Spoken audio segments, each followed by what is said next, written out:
নমস্কার।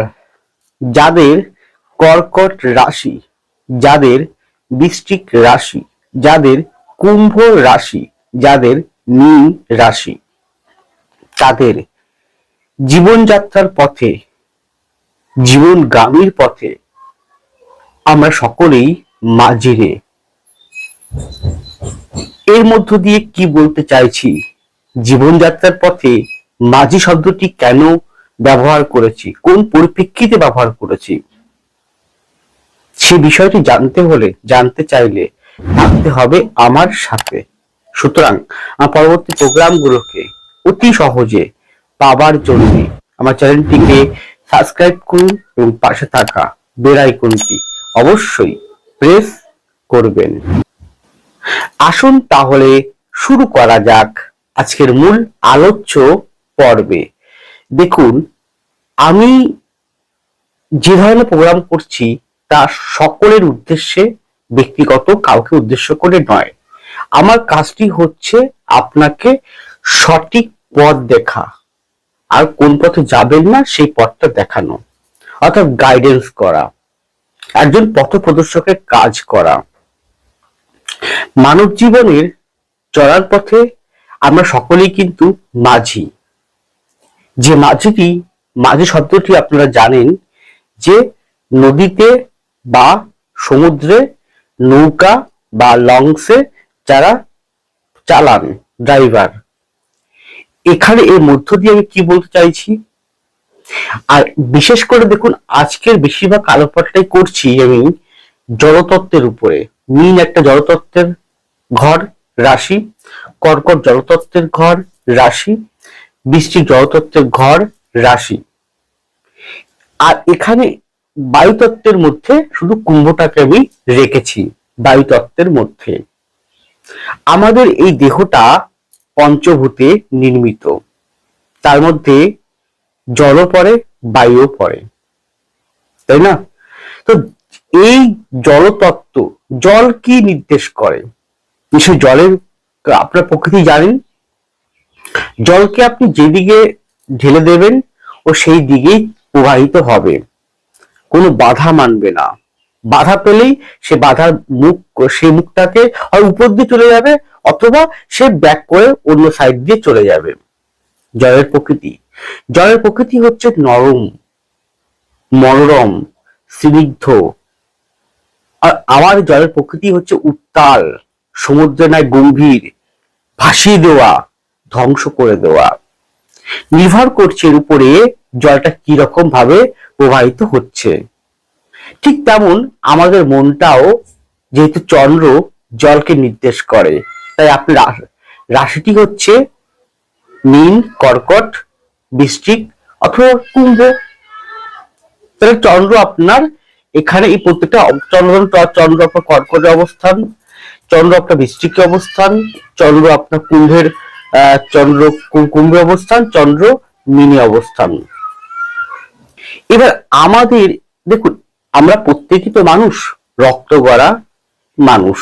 আমাদের মধ্যে মন আছে, মায়া আছে, ভালোবাসা আছে, প্রেম প্রীতি আছে, স্নেহ আছে, রাগ আছে, অভিমান আছে, বিবেক আছে, চেতনা আছে, শক্তি আছে, বোঝার ক্ষমতা আছে, চলাফেরার ক্ষমতা আছে, বলার ক্ষমতা আছে, দেখার ক্ষমতা আছে। তাই তো প্রাণীকুলের মধ্যে, জীবকুলের মধ্যেই মনুষ্যজীবী শ্রেষ্ঠ জীব বা প্রাণী। আমাদের মধ্যে অনুভূতি আছে, তাই না? তো আমরা প্রতিদিন প্রতি মুহূর্তেই কিন্তু কোনো না কোনো বিষয়ের সঙ্গে ওতপ্রোতভাবে যুক্ত হয়ে পড়ি। আমাদের জীবন কখনো হাসির মধ্য দিয়ে চলে, কখনো আবার কান্নার মধ্য দিয়ে চলে। আমাদের জীবনে কখনো ঘন কালো অন্ধকারময় আবরণে আচ্ছন্ন হয়ে ওঠে, আবার কখনো উজ্জ্বলময় রোদ্দুরময় দিনের মতন প্রবাহিত হয়। কখনো আমরা সাফল্যের উচ্চ শিখরে পৌঁছে যাই, কখনো আমরা অবনতির একদম তলদেশে থেকে চলে যাই। কখনো আমরা স্বর্গে যাই, অর্থাৎ স্বর্গ বলতে সুখ অনুভূতি, কখনো আমরা পাতালে চলে যাই। কখনো আমরা রাগ ক্রোধ বশবর্তী হয়ে যাই, কখনো আমরা শান্ত থেকে স্থির থেকে চলাফেরা করি, সবই কিন্তু এরই খেল। কেন হয়? চন্দ্র কিন্তু এই বিষয়গুলোকে নিয়ন্ত্রণ করে। চন্দ্র এক একটা ঘরে মাত্র 2.5 দিন করে থাকে, প্রত্যেকটা ঘরে। আপনারা দেখবেন, ক্যালেন্ডারটা দেখবেন যে চন্দ্র একটা ঘরে 2.5 দিন করে থাকে। এই পুরো রাশি চক্রটা কভার করতে চন্দ্রের 27 দিন সময় লেগে যায়, তাই না? খুব দ্রুত মুভমেন্ট করে, তাই নিত্যদিনের সাথে চন্দ্রের ওতপ্রোত ভাবে জড়িত। চন্দ্র আপনাদের রাশি। তাই দেখুন, এখানে দাঁড়িয়ে আমার কাজটা হচ্ছে আপনাকে সঠিক গাইডেন্স করা, সঠিক পথ দেখানো, সঠিক কথাটি বলা, আপনার ভালো চাওয়া, আপনার সুখী হওয়া চাওয়াটা, আপনাকে সঠিক পথটি দেখার মাধ্যম দিয়ে একটা নির্দিষ্ট জীবনের দিশাটাকে দেখিয়ে দেওয়া। ভাগ্য পরিবর্তন হয়তো আমি করতে পারবো না, কারণ এটা আমার ক্ষমতার বাইরে। সেটা আপনি করতে পারবেন আপনার কর্মের দ্বারা এবং ঈশ্বরের আশীর্বাদ, পিতামাতার আশীর্বাদ, শিক্ষক শিক্ষিকা গুরুদেবদের আশীর্বাদ, তাই না? এবং আপনি যাতে কর্ম করে ভাগ্য পরিবর্তন নিজেই করতে পারেন, তার পথটা আমি দেখাতে পারি। এইটুকু ক্ষমতা আমাকে দিয়েছেন জ্যোতিষশাস্ত্র। তবু পড়াশোনা করে, প্র্যাকটিস করে, অভিজ্ঞতায়। তাই তো আমার 800 বছর, এখনো পর্যন্ত 800 বছর পূর্ণ হয়ে গেল আমার কেরিয়ার। তার মধ্যে কয়েক হাজার মানে প্রায় ধরুন 20-25 হাজারের উপরে ক্লায়েন্ট দেখেছি, মানে জন্মকুণ্ডলী বা হাত দেখেছি। অভিজ্ঞতা। আমার কাজটি হচ্ছে কোয়ালিটি এবং কোয়ান্টিটি মেনটেন করা। হ্যাঁ, আমার কাজটা হচ্ছে একজন ব্যক্তিকে তার কোয়ালিটি কোয়ান্টিটি মেনটেন করা। সে আমার কাছে আসলো বা অনলাইনে কনসালটেন্সি নিতেই পারেন, অনলাইনে নিতে পারেন, চেম্বারে আসতে পারেন। তো তারা আসবে, একটা আশা করতে আসে একটা মানুষ, তাই না? সেটা আমাকে পারিশ্রমিক দিচ্ছে, কারণ এটা পেশা আমার। আমি 24 ঘন্টা হোল টাইম একদম শুধুমাত্র অ্যাস্ট্রোলজিক্যাল আমার চর্চা। আমি তো তান্ত্রিক নই, তন্ত্রক্রিয়া আমি জানি না, টুকটাক বশীকরণ এইসব আমি করি না, আর করবো না কোনদিন। আমি শুধুমাত্র অ্যাস্ট্রোলজার, মানে জ্যোতিষী। আপনার গ্রহ নক্ষত্রের অবস্থান, হাতের পজিশন, আপনার জন্মকুণ্ডলী হাত অনুযায়ী সঠিক গাইডেন্সটা করা, যে কোন পথে যাবেন কোন পথে যাবেন না, এটা আমার মূলত কাজ। তাই আমার কাজ হচ্ছে কোয়ালিটি বা কোয়ান্টিটি মেনটেন করা। তা আপনি আমাকে পারিশ্রমিক দিচ্ছে, একটা পারিশ্রমিক আমাকে দিচ্ছেন, আমি নিচ্ছি সেটাকে, তাহলে আপনার পারিশ্রমিকের দাম তো মূলত আমাকে দিতেই হবে না? আমি আপনার নুন খেয়েছি, তার দাম দিতেই হবে। তাই সেটা হচ্ছে আপনাকে সঠিক পথ দেখানো। আমি পেশাদার মানুষ, অবশ্যই পেশা হিসেবে কাজ করি, বিনামূল্যে করি না কোনো কাজই আমি। হ্যাঁ, খুব দুস্থ অসহায়, একদম খেতে পাচ্ছে না, যারা ভীষণ গরিব, ভীষণ দুস্থ, বেকার ছেলে, চাকরি পাচ্ছে না, যারা চাকরির চেষ্টা করছে, সত্যিই খুব অসহায়, কষ্ট লাগে, একদম না খেয়ে রয়েছে বা কোনো কারণে দিন চলছে, তাদের জন্য আমি অনেক সময় বিনামূল্য করে দিই, অনেক সময় আমি কম ভিজিট দিয়েও আমি দেখে থাকি। যারা কর্ম করতে পারেন, দুহাত আছে, দুপা আছে, চলাফেরা করতে পারেন, স্বাবলম্বী, তাদের জন্য আমি আমার যা মূল্য আমি সেটা ন্যায্যটা রেখে দিই। এটা আমার কাজ, এটা আমার ব্যক্তিগত সিদ্ধান্ত। যাই হোক, তো আমরা সকলেই কিন্তু জীবনযাত্রার পথে মাঝি, ময়াকা ঝি মাঝি, অর্থাৎ আমরা প্রত্যেকেই নদীর জলের মতন, জলের যে নৌকা তার মাঝি, ঢেউয়ের আকারে আমরা চলি। দেখুন, এইটা অর্থমূলতি আমি যদি বলি, তাহলে একটু বলবো যে আমি দেখেছি ম্যাক্সিমাম সময়, অনেকাংশে দেখেছি মানুষের মন ভারাক্রান্ত। বর্তমান সময় এই 2026 সালে দাঁড়িয়ে বলছি, বর্তমান সময় মানুষের মন ভারাক্রান্ত, কষ্ট, বেদনা, দুঃখ, যন্ত্রণার মধ্যে, চিন্তাগ্রস্ত, টেনশন, ডিপ্রেশন মধ্য দিয়ে তা চলছেন। কেন হয়, কি কারণে? কখনো কি ভেবেছেন যে কেন হচ্ছে, কি কারণে হচ্ছে?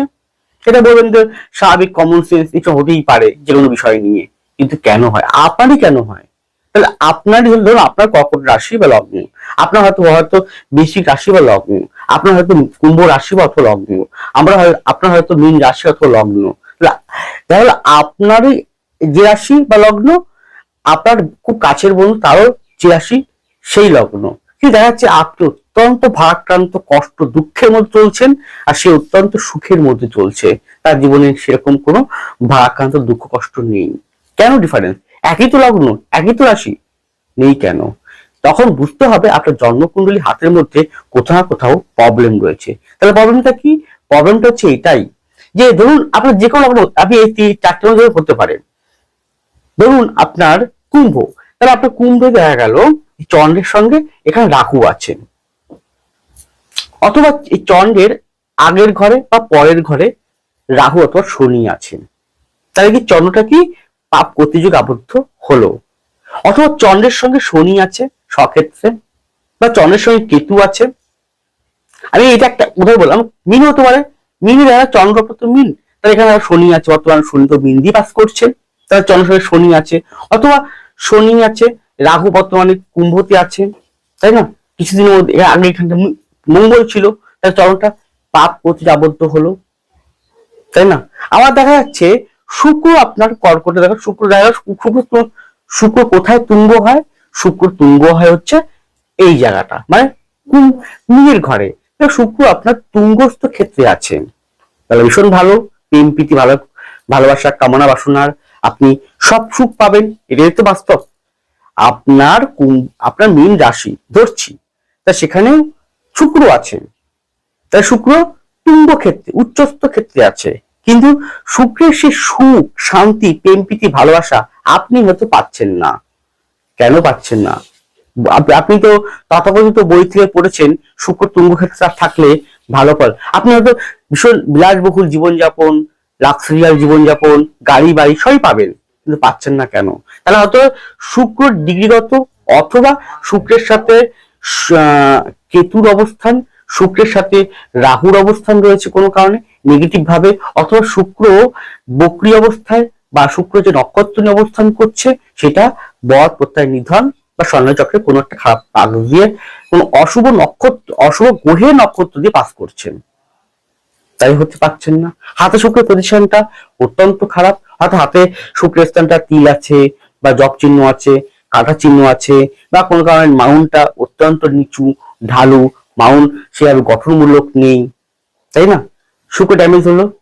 ঠিক তেমন ভাবে এই প্রত্যেকটা রাশিগুলোকে ভালো করে বিচার করতে হয়, যে কি বলতে চাইছে, সে ব্যক্তিটি কেন কষ্টে আছে। আমি শুধু একটা মাত্র উদাহরণ দিলাম, কিন্তু আমরা যখন বিচার করি, ওই যে বললাম কোয়ালিটি কোয়ান্টিটি মেনটেন করি। আমি পুরো হরোস্কোপটা দেখব ভালো করে একবার, তার সঙ্গে আমি ভাব দেখব, নবাংশ দেখব, দশমাংশ দেখব, ডেকান দেখব, ষষ্ঠাংশ দেখব, তার সাথে আমি বর্তমান গোচর দেখব, তার সঙ্গে বর্তমান আমি মহাদশা, অন্তর্দশা, প্রত্যন্ত দশা দেখব, তাতে গ্রহের অবস্থান দেখব, নক্ষত্র দেখব, নক্ষত্র ডিগ্রি দেখব, কিরকম পজিশন আছে, হাতের পজিশন কিরকম রয়েছে, তারপর ভিত্তি করে আমি ফলাদেশটি করে থাকি। তো মানুষের সম্মান, মানুষের সন্তুষ্টি, মানুষের ভালোবাসা, এটাই আমার কাছে প্রাপ্তি, তা আমি পাই, আমি আপনার আশীর্বাদে পেয়ে থাকি। তো এই যে এবং জীবনযাত্রার পথে আমরা কিন্তু সত্যি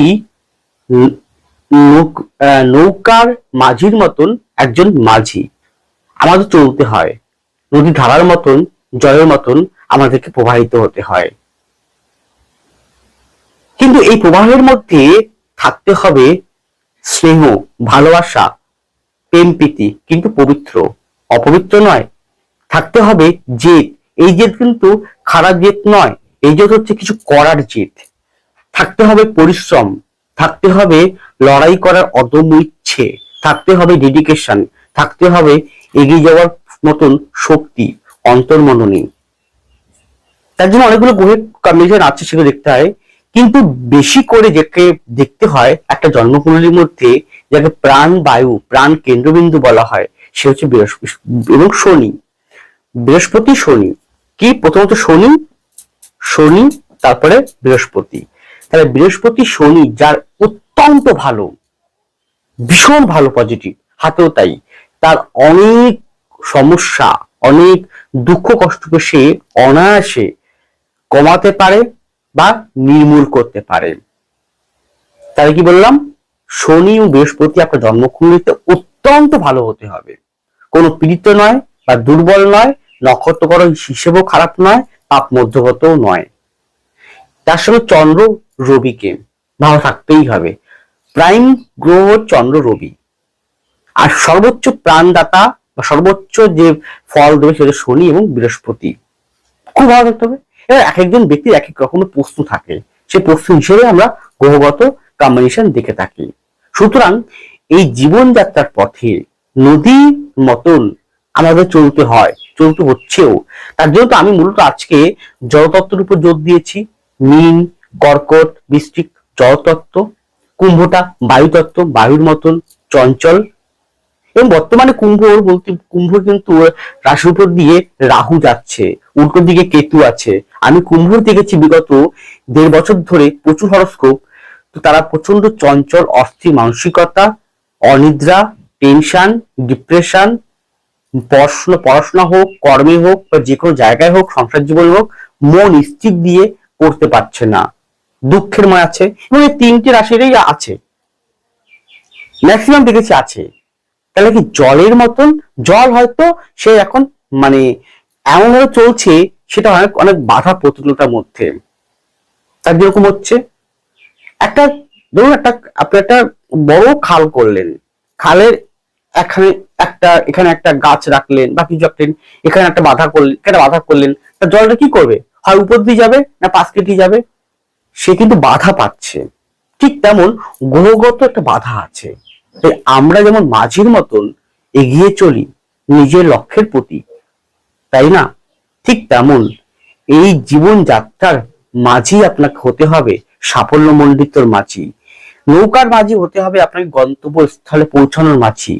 যে মাঝি হতে পারে আপনার নৌকাটি হতে পারে জয়, সাফল্য, সে চাকরি হতে, নৌকাটি হতে পারে চাকরি, নৌকাটি হতে পারে ব্যবসা, নৌকাটি হতে পারে কোনো পড়াশোনা, নৌকাটি হতে পারে আপনার অর্থ।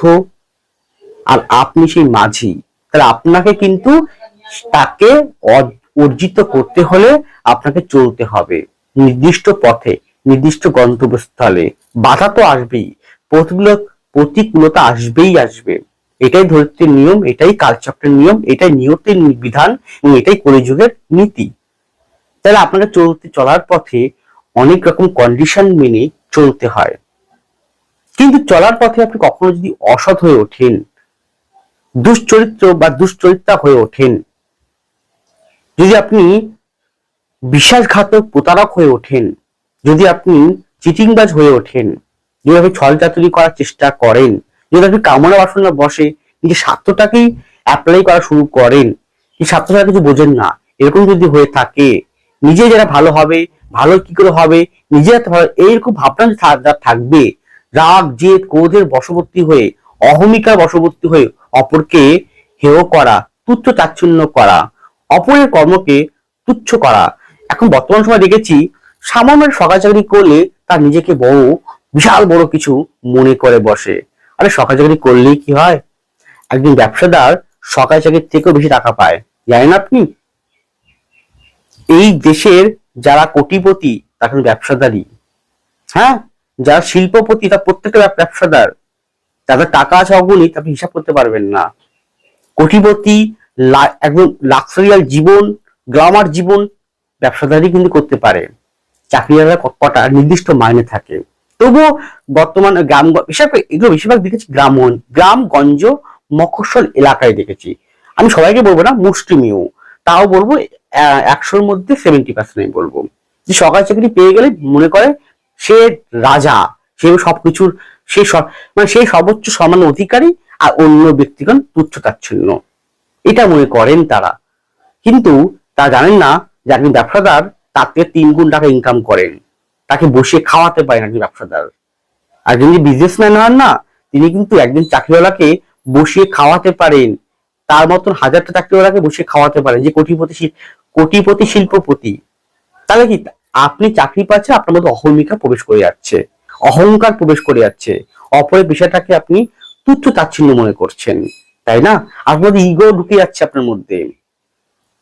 আপনি সামান্য একজন ভ্যানালা, রিস্কাওয়ালা, টোটোওয়ালা, বা আমাদের জ্যোতিষীদের আপনি মনে করছেন এদের কি, এদের পাত্তাই দেয় নাকি, যাবো তাই শুনবে, আমি তো চাকরি করি, আমি সরকারি একজন এমপ্লয়, আমি সরকারি চাকরি করি, তাহলে এরা সামান্য এদিকে যাবো তাই শুনবে এরা। না, কখনোই নয়। তারও মান সম্মান আছে। ভ্যানালা হতে পারে, কৃষি বা কৃষক হতে পারে, অ্যাস্ট্রোলজার জ্যোতিষী হতে পারে, পৌরোহিত্য হতে পারে, পুজো পাঠ করে, ব্রাহ্মণ হতে পারে, তারও মান সম্মান আছে, সে মানুষ। সে কাউকে অসম্মান করবেন না, কারোর পেশাটাকে ছোট মনে করবেন না, সমস্ত পেশাকে সমানভাবে সম্মান করবেন। সমস্ত পেশাকে, একজন প্রাইভেট টিউশন করে তাকে যেমন সম্মান করবেন, আবার একজন চাকরি করে তাকেও সম্মান করবে, একজন ব্যবসা করে তাকেও সম্মান করে, যে ফুটপাতে ব্যবসা করে তাকেও সম্মান করুন, কাউকে অসম্মান করবেন না। তাহলে এটা কিন্তু এটা আপনার অহমিকা বা ইগো, আর আপনার গাম্ভীর্য, টাকা পয়সার লোভে মহাবিত্ত, নিজেকে বড় হনু ভাবা, এই জায়গাটা বন্ধ করুন। না হলে কিন্তু স্বর্ণরিপুর দাস হয়ে আপনি কিন্তু ভুল পথে ভ্রান্ত হয়ে চলবেন। আর এই শাস্তি দেবে কে? শনি মহারাজ। কখন দেবে? যখন শনির মহাদশা, অন্তঃপ্রত্যয়ন দশা আপনার জন্মকুণ্ডলী হাতের পজিশনে ফুটে উঠবে, যখন 7.5 বা ঢাইয়ে আসবে, তখন কিন্তু এটা আপনার জীবনে চলে আসবে।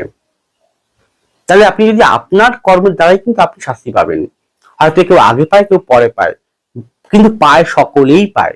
তাই অহমিকা ত্যাগ করুন, মানুষকে সম্মান করুন, ভালোবাসুন, প্রত্যেক পেশাকে সম্মান করুন, প্রত্যেক পেশার মানুষকে সম্মান করুন।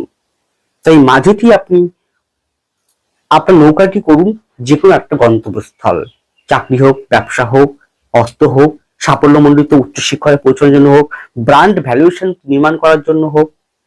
তাই নৌকাটিকে সঠিক পথে নিয়ে যাওয়ার জন্য আপনি মাঝি হয়ে সেই জায়গাটি এভাবে চলবেন যাতে কোনো দিকভ্রান্ত না হন, যাতে দুঃখ কষ্ট যন্ত্রণা ঘিরে না ধরে। কারণ দুঃখ কষ্ট যন্ত্রণা, একাকিত্ব যার মধ্যে আসে সেই বোঝে জীবনটা কেমন কষ্টকর, কেমন ঘন কালো, কেমন দুর্বিষহ। যার জীবনে হয় সেই কিন্তু বুঝতে পারেন। তাই কখনো দুঃখ কষ্ট অবশ্যই আসবে, এটাই নিয়ম দৈত্যের বুকে। চন্দ্র তো যখন যার যার গ্রহের সঙ্গে থাকবে, বিশেষ করে চন্দ্র যদি দেখবেন, আপনারা ফলো করবেন গোচরের পরিপ্রেক্ষিতে চন্দ্র যখন যখন কেতু, রাহু, শনি এর উপর দিয়ে পাস করে, হ্যাঁ, তখন দেখবে মানুষের মন অটোমেটিক ভারাক্রান্ত হয়। কৃষ্ণপক্ষে বা অমাবস্যার চন্দ্র খুব ভারাক্রান্ত, মনো অস্থিরতা সৃষ্টি করে। চন্দ্রের আশেপাশে কোনো পাপগ্রহ থাকলে বা চন্দ্র উপর দিয়ে পাস করলে তখন মন ভারাক্রান্ত হয়ে ওঠে। তাই চন্দ্রকে মজবুত করতে হলে আপনাকে মজবুত করতে হবে বিভিন্ন ক্রিয়া প্রক্রিয়ার দ্বারা। তাই মাঝির মতন জীবনটাকে করতে হলে, মজবুত করতে হলে, নৌকাটাকে আরো শক্ত করতে হলে আপনাকে দিশা পেতে হবে সঠিক পথে। তাই কোয়ালিটি কোয়ান্টিটি মেনটেন করাই আমার কাজ। এবং যে অনেকগুলো কথা বললাম, হয় যে কেউ যদি নিজের ব্যক্তিগতভাবে খারাপ কিছু মনে করে থাকেন তার জন্য ক্ষমা প্রার্থী, I am very very sorry. কিন্তু যেটা বাস্তব আমি দেখেছি, গ্রামাঞ্চল মফস্বলে মুষ্টিমেয় ও 70% তারা এটা হয়ে ওঠেন। তারা এটা হবে না, এটা অহমিকার পরিচয়, এটা অহংকারের পরিচয়। তাই প্রত্যেক পেশাকে সম্মান করুন, যে পেশাই হোক না কেন, এবং আপনি নিজে সম্মান পাবেন। সম্মান অটোমেটিক, আপনি সম্মান দেবেন, সম্মান অটোমেটিক রিটার্ন হয়ে আসবে। নিউটনের 3য় সূত্রের মতন, যেমন ক্রিয়া তেমন তার প্রতিক্রিয়া, যেমন কর্ম তেমন ফল। সম্মান দেবেন, সম্মান পাবেন, নাহলে আপনি কিন্তু সম্মান পাবেন না। আপনি সবাই চাকরি করতে পারেন বড় বড় পোস্টে, কিন্তু দেখুন আমার বলতে নেই, আমার কাছে কিন্তু ম্যাক্সিমাম এই is, IPS, WBCS, PSC miscellaneous বা উঁচু লেভেলের যা পোস্টের ডাক্তার, ইঞ্জিনিয়ার, হাই পোস্টের ব্যক্তিরা কিন্তু আমার কাছে আসেন, ম্যাক্সিমাম তারাই আসেন আমার কাছে। তাহলে আমি কখনো অহংকার করার চেষ্টা করি না, অহংকারটা প্রবেশ করার চেষ্টা করি না, আমি কখনো সিম্পল ভাবে থাকার চেষ্টা করি। তাই বলবো, জীবনটাকে কখনো অহমিকার মধ্যে ঢুকাবেন না, এটা মারাত্মক বড় ক্ষতিকর আর মারাত্মক বড় শত্রু। এটা বশবর্তী হলে কিন্তু আপনার দুঃখ যন্ত্রণা, ভুল পথে ডিরেকশন, নৌকাটা ভুল পথে চলে যাওয়া কিন্তু হয়ে উঠবে। তাই এটা হবে না কখনো। যাই হোক, সকলে এই কথা স্মরণ রেখে অবশ্যই ভুল ত্রুটি হলে ক্ষমা প্রার্থী হিসেবে ক্ষমা প্রার্থনা করছি, ক্ষমা চেয়ে নিচ্ছি, কেউ কিছু মনে করবেন না। কিন্তু বাস্তবটা বলার চেষ্টা করেছি ছোট্ট আকারে। সকলে ভালো থাকুন, সুস্থ থাকুন, এগিয়ে চলুন। নমস্কার, জয় মা তারা।